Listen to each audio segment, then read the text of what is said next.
On the grid, Prost and Mansell were beside each other, with Senna and Alboreto third and fourth.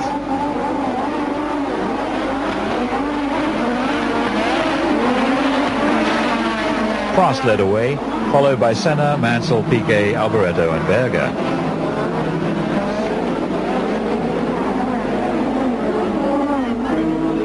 But the interesting news was that Rosberg came up from ninth and went past Berger into fifth position. At Monaco, this is a lot of places to gain in one whole race, let alone one lap. If the era of extravagant drivers like Rosberg was now passing, it seemed a terrible pity.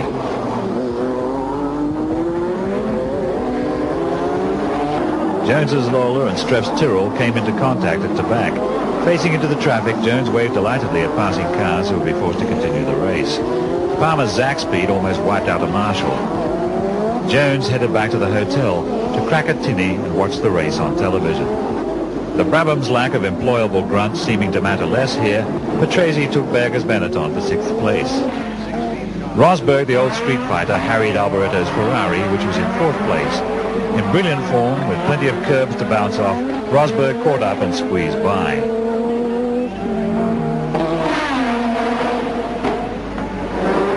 Curb is a Finnish word for guts. Mansell's tyres were off, and after stopping to change them, he was down from third to fifth.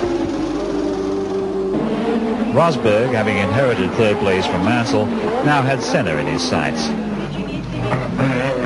Rosberg tracked Senna around the hotels and eventually caught him, but then had to stop for tyres. So Prost was still in the lead.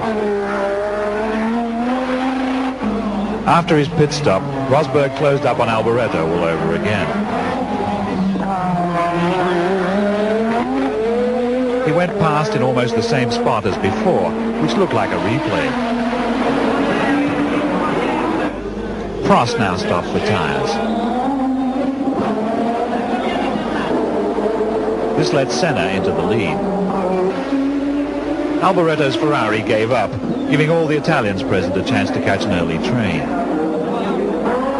Senna now had Prost in his mirrors and a worn set of tyres with which to do not enough about it. Senna did his formidable best, but Prost had all the grip.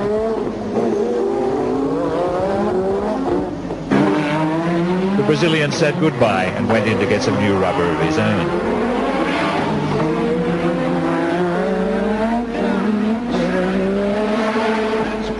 Prost now had the lead, which he would keep until the flag. Senna's Lotus sat up on the jacks while his chances drained away.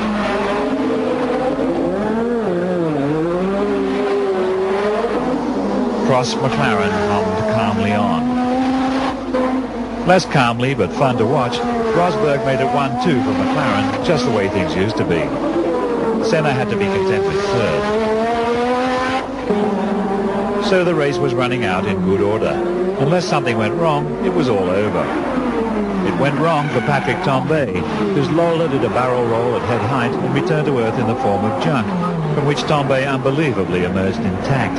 He was lucky not to go over the barrier and down to one of the seafront bars, where he would have been offered a drink, but might have had trouble holding it steady.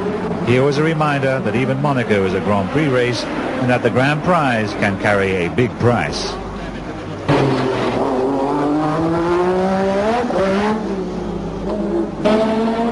Prost crossed the line first, and yet another display of silk-line driving.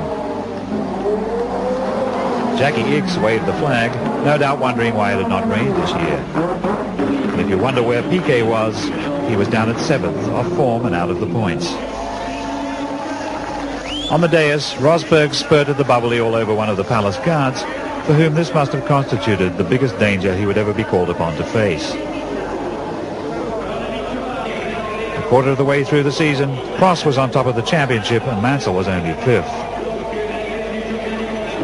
Prost climbed into a boat and departed for a mysterious rendezvous. He had powerful friends in Monaco.